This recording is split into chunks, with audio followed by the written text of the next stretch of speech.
Welcome to the school. Every week we talk about the business of design and the design of business. I'm Jose Caballero, joined by Chris Doe. Chris, welcome.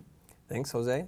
Today we're going to talk about a continuation of last week's topic. We talked about the state of the industry, about where design is and where it's going. And the last question that was asked by the folks in the audience, by Nicole, today we have Jerome, was how do we make money as creatives, as designers? What has been the modality in which you have done sales in motion graphics and in film and the business that you do?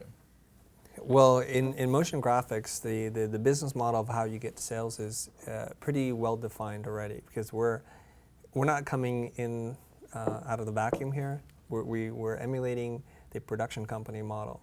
The production company model is basically you have in-house sales, usually an executive producer who is calling upon their contacts and doing normal lead gen stuff. And then you also have external sales reps, which essentially sell you for the different territories in the United States. And traditionally, that's set up into like three areas. One is the East Coast, the Midwest, and the West Coast. So they, in theory, do not overlap. Those are external sales reps. You pay them typically a monthly stipend, and they take a percentage of gross. Now, the tricky thing that works, or how it works, is that any job that is defined within your contract, whether they had a hand in or not, they make a percentage of gross. And for some of the audience that doesn't understand, gross is the bid. So if you submit the bid at $100,000, they're going to make a percentage of that. So let's just say they make 10%, because that's a number that's easier for us to get our heads wrapped around. So from when you submit the bid for $100,000, you have to take $10,000 out and pay it to your sales rep. So you're left with $90,000 to run the job. That's typically how sales are done. Got it. How are sales done in digital? When I started my agency, the first thing that I did was, or actually a few years into it, I did a business plan and I showed it to the folks I used to work for at Racerfish, and they told me, here's how the business model works. And they said, for every dollar you sell, it should cost you 50 cents to deliver. So it was almost like that's a lawyer or a consulting model. In terms of the sales process itself, I really didn't understand it really well.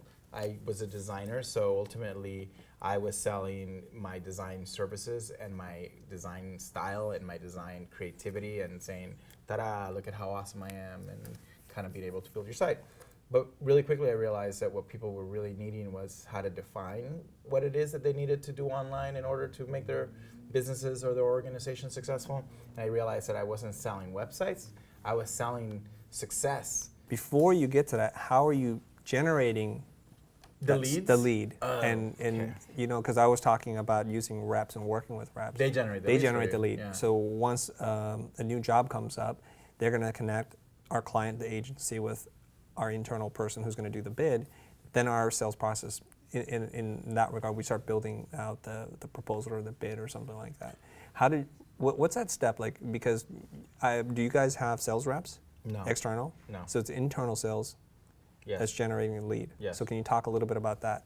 So earlier in the process, the first time I did, right before I started, I did a business plan, and I just went online and I found a template, and I had no idea what I was doing.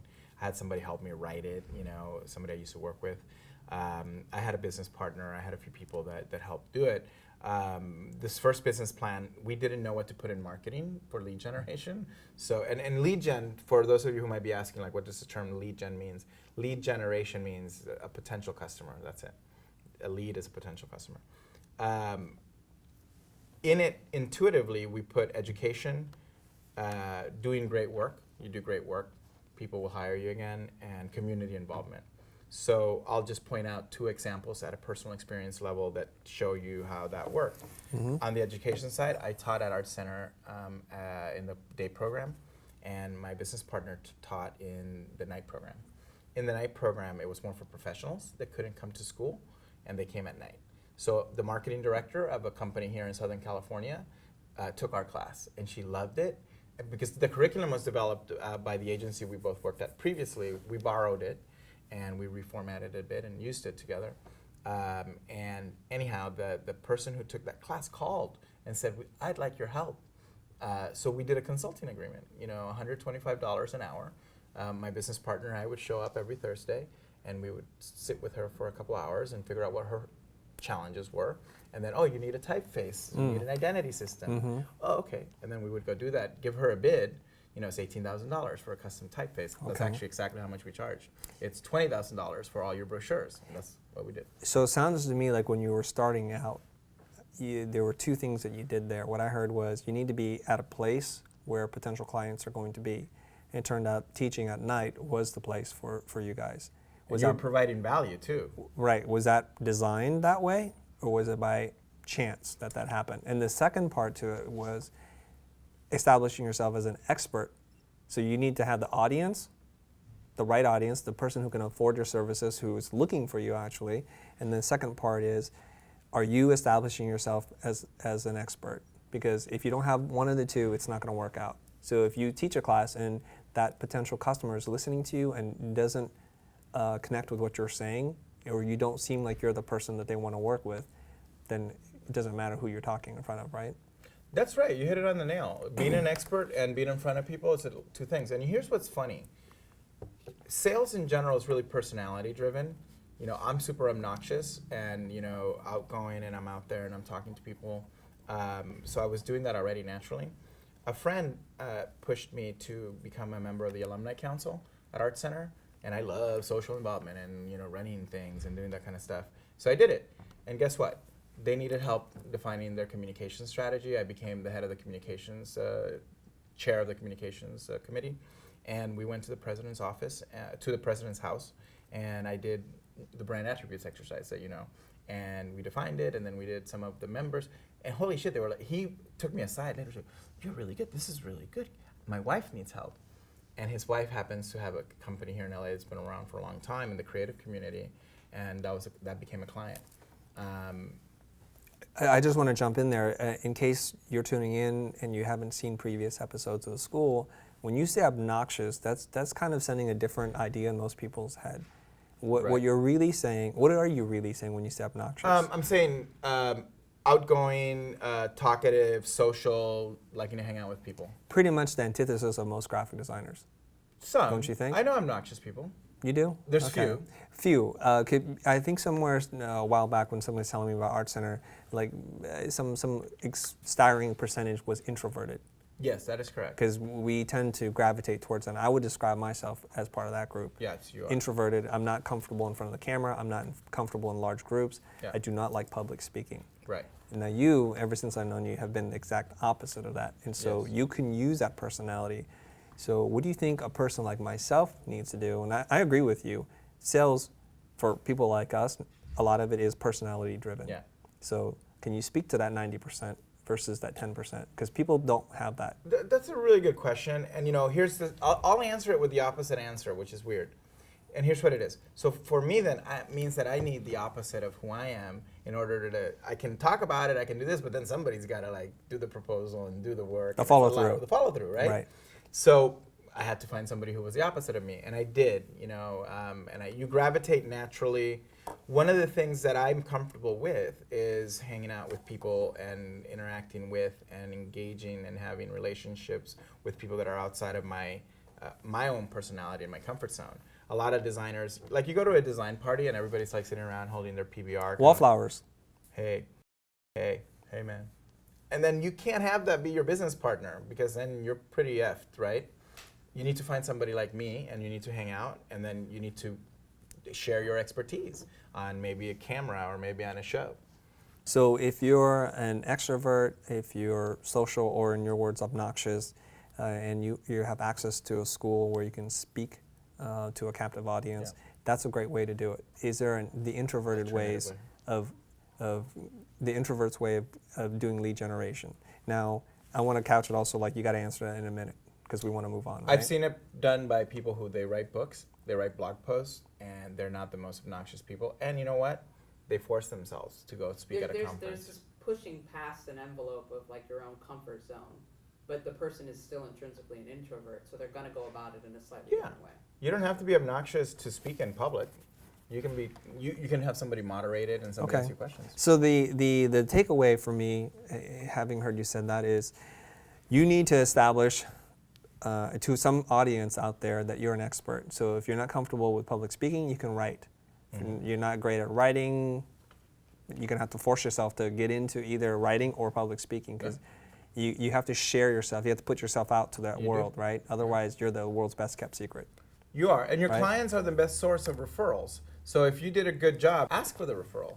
Ask for the... Give me an example. How would you do that? When would you do that in the process? So they come naturally. If you do a good job, you don't even have to ask. Before you deliver the job is the time you need to ask for the next job, and you can't beat around the bush. I think it might be deemed by many people, especially creative people, to be crass to actually say what it is that you think. What I've been taught now is somewhere along that process, like, I hope you've enjoyed the process, and this is kind of a sample of what we do. Is there another project that you have on the horizon that we could possibly take a look at? No? Is there somebody else that you can refer us to that might need these services? And you'll be surprised, and I think this, this idea of when you ask somebody, at least in American culture, for help, they bring it upon themselves to try their best to help you. They'll go out of their way, even though they just met you. Totally. And so you got to ask for it before the job's over, because right now you're top of mind. Yeah. And as time goes on, that becomes harder and harder, because what people don't realize is they're bombarded with 100 different issues every single day, fires that they have to put out, jobs delivered, they're moving on to the next thing. Yeah. So you got to ask for it.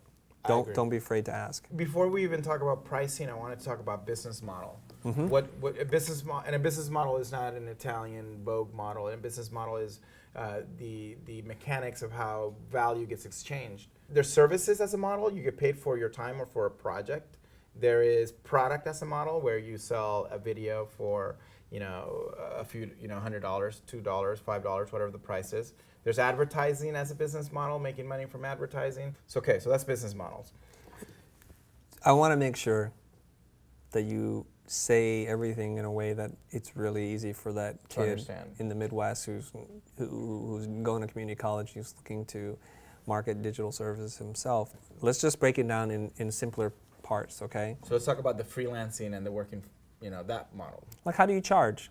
Right? Exactly. How do you charge? And I think you mentioned this before. You can go via time-based or value-based. Yeah. Let's focus on those two. Let's talk about Okay. that. So and we'll talk about is, digital in motion, right? Yeah. Okay. Time-based is, it's going to take me 20 hours to your whatever it is. Or let's say an easy number, it's going to take me 100 hours. Right. And I charge, $50 an hour. That is $5,000, if my math is right. So that's it. You tell somebody it's going to cost $5,000 to do your website. It's going to be 100 hours, and then you have to tell them, you have to report on the hours. The challenge with that is that the client can challenge you and say, it's not going to take that many hours. I had my cousin do it, in 10 hours, So there's a subtlety into how to deal with doing that.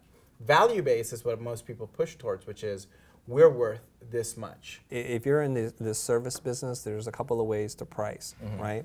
One is based on time and materials, right? That's how the general contractors do it. So what materials do you use, and what time do you put into it? So what you do then is you kind of guesstimate based on a scope of work document, kind of defining what are the deliverables, or however you want to do that, and you put a time estimate into it. And then you determine an hourly rate for that. And that's how you come up with your estimate, and you submit that. You could be low, you could be high, you're kind of bidding in the dark, right? The other way to do it is the value-based way. How do you do that, Jose? What does that mean? Value-based pricing is really, an identity for your company is going to cost you $30,000. You don't tell them how many hours, you just say that's the general price range for us. Where'd you get that number from? Me personally, I got it from looking at Interbrand's pricing book. Okay. I asked a friend to get it, to borrow it for me. All right, so if you abstract that a little bit, basically you're going to charge for what you think the work is worth to that client. Pretty much. And a lot of times, you could design a logo, and the same amount of time that you put into it could be charged drastically different based on who you're selling it to, right? So if you're selling it to a multi-billion-dollar corporation, that price is going to be different, because they need to, it means more to them than the mom and pop person who is only a couple $100,000 business, right? And why is that? Do you know why the the big multi-billion-dollar company would pay more for the same work, essentially? It's the same thing as the story before, the relative The risk mitigation? The risk mitigation, and there's a formula for how to do it. Okay. So if you look at any company that you have as a customer, and by the way, this actually comes from one of the pricing handbooks, and there's books on pricing. I had them in my library. I actually skimmed through them. I read some of them. One of the techniques relative to looking at a company and their size is saying, this company, how do you know how much revenue a company has? On average, if a company is running fairly well, it's going to be between 150,000 and 250,000 per employee. So you know how many employees they have because they probably say it somewhere. So a company has 10 employees. You multiply that times 150,000 to be really on the low end, or let's say 250,000, which makes it easier for me to do the math. 10 employees times 250,000, that's a $2.5 million company, right? Okay, 10% of that is probably going to be spent on marketing. Unlikely. A company that small is probably not going to spend that much on marketing. 10% of 2 million is 200,000. So I can charge them a portion of their marketing budget for that year, what they should be spending for their website. I'll pull out a price out of my butt, $90K. That's what I'm going to charge that client for their website. And that might be too much. It might be 50, might be better. Now, multiply that times a company with 100 employees. Now you're talking about 250 million in revenue, or whatever the math is. Now 10% of that is 25 million. Now you can charge them $1 million for the website. There, I just gave you the math on two different companies. Same website. Right, same website. Same amount of work. Potentially. So that's a positioning issue. What business do you want to be in? Well, there is a little bit more work, and I want to explain that part, at least my take on that. Yeah. Okay.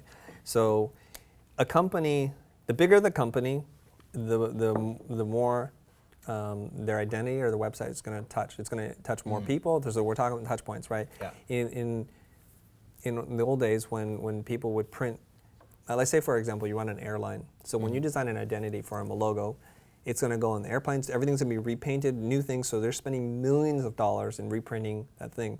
So they want to make sure they go with the right people. Yeah. The people that have the right strategic approach, due diligence, teams that are researching their competitors, and teams that know how to position it, not just a circle with a line through it, and they're going to deliver it and realize in the 4 countries that they operate in, 3 of which it's viewed as a negative mark. So there's that part. There's the tangible cost of actually executing the logo across the different touch points. That determines the price too. Yeah. And the other thing that you were talking about in terms of researching it based on the number of employees and the size, here's where it could get a little bit more difficult. When you're building a website, if it's for a mom and pop, you're going to make decisions a lot quicker. There's fewer layers of management. Totally. And if it's just about getting from A to B, that work is exactly the same. Yeah. But in a large corporate structure, A to B is an A to B. It's A to B to C to D to E. You go through a kind of fairly large roundabout way of getting to the same, possibly the same destination, and you're having to justify and prove and back everything up with data and testing a lot more. Yep. So there is more work. The end product will look the same, Yeah. but if it were a straight line, it would be the same, right? You hit it on the nail. Okay. That it's not just about plausible deniability. It's about the amount of work that it takes to satisfy multiple stakeholders. Right. The bigger the company, the more stakeholders you'll have, the more work it will be, the more risk there is. Therefore, the more validation you have to do. And now you have to be a very professional firm and a brand identity, and that's why there's inner brands. Right, and the more consensus building you have to do across different departments. You have to get corporate. You have to get executive style. If you're going to work with a big client, then it's going to benefit you to have skills to bring those different stakeholders together to identify a common objective so that you can actually deliver on a large-scale project but not have to go through all this process. Is that right? That's right. I want to give you guys an example of how we charge for something in the motion world that's value-based versus time-based. And as much as possible, I like to sell things on value versus time. Because here's my position. I've been doing this for over 18 years. It will take me a lot less time to design an identity or to come up with a brand position statement than somebody who just started out 2 years ago. Yeah. Okay? So what I argue with my clients, or at least I present to them, is what is important to you, right? If somebody else charges you less but takes a lot longer to get there, is your time worth that? And at the end of the day, if what you get is less than what I would give you, then why would you go that route? So that's the conceptual argument that I'm positing there, is what you're paying for is not my time working on it. Actually, you're paying me to work on it less. It's based on my experience in the way I interpret your problem, that's what you're paying for. Yeah. Okay, so that's part one. So let me relate this to a real story. I'm talking about now, it's I would say back in the heyday of motion design, when there were only a handful of studios doing this work. We were working on some regional car spots. You see these spots for the major car manufacturers, put this amount of money down, this percentage of finance, etc. These are title cards that appear at the end of every car commercial that's really trying to sell you the car. When we put our bid together, we started to think about how much each title card was worth. So in a 30-second spot, they're going to do maybe 2 titles. So we kind of think about the budget of that spot and what it costs to buy the media for it. We're talking about hundreds of thousands of dollars here. Yeah. If that's just to produce it, the media buy is going to be some outrageous number. Yeah. So for me to create 2 titles that were essential to selling that car to this market, I determined that would cost $10,000 per title. So for some of the people in the audience, I want you to wrap your head around that. Every car manufacturer is going to sell into different areas. Like the price of the car is different in California than it is in Arizona. So they may have maybe 24, 36 versions of this thing and 2 titles per spot. So you guys do the math. Now, if you went to charge based on a time model, it might take you only a few hours to do each one of these things. You would be grossly underselling yourself by a factor of 100 maybe. Yeah. So you might charge $2,000. I would have charged $200,000, and there's a big difference there.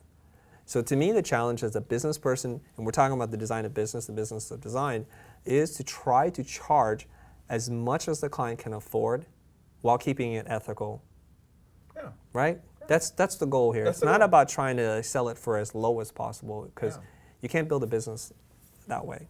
So the point I was going to make about value-based pricing versus time-based pricing is that the web throws a huge wrench in it, and this is the crux of all of the challenges and the headaches that are based on web projects and what scares people, and the reason why designers that are print designers don't want to go into web, and the reason why designers that are web designers want to get out of it, because the features and functionality that have to be built, unless you're a developer and you know exactly how much time it takes to do it and how complex it's going to be, you can't really price it out. It's the depth of the features is gonna continue to grow. Clients say, well, can I do this? Can I do that? Can I do that during the live kind of process? What you're talking about is scope creep? Scope creep, Right. yeah.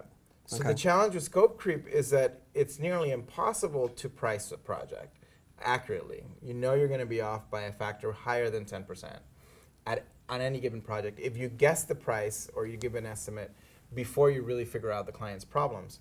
So the way that consultancies in the web space solve that is by splitting the engagement into 2 distinct parts. A discovery phase where you figure out what you're going to build, and then at the end of that you put together a statement of work that says this is what we're going to build, and now you have a slightly better and more accurate way of doing it. It's very similar to a person building a house or remodeling a kitchen. Right.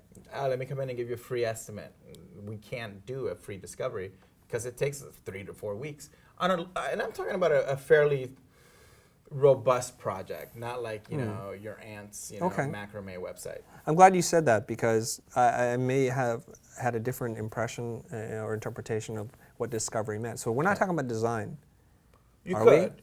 Now, So is it design and discovery, or no, is it? you design afterwards. I personally, for my process, evolved the discovery phase into what I called an inception phase, which was a little different because I'm a designer, so I want to go a little further. And the reason I changed it was because one of our tech partners said, if you show me, we can build almost anything, but I can't give you a price until you show me. Right. In traditional discovery, you give a document with all the scope, like all the features and functionality described in words, but I'm a designer. I don't want to freaking sit there and write a freaking super long, document to give it to someone. So instead of doing that, I went a little further and we did wireframes and a sitemap and a few stylescapes, what the look might be during the inception. There was another Okay. reason for that. It was to get the client excited and to have them see like, whoa, check it out. Here's what our website is going to look like potentially. And here's the vision and the sitemap. And that helped me do 2 things. Push faster into the next phase without any obstacles. Oh yeah, our budget got, cut off or something like that. One. And then the second one, it was very simple. It helped mitigate the risk of approvals. if during the discovery phase they already had a design look and a general architecture, you know how fast you can move during the build phase? Super fast.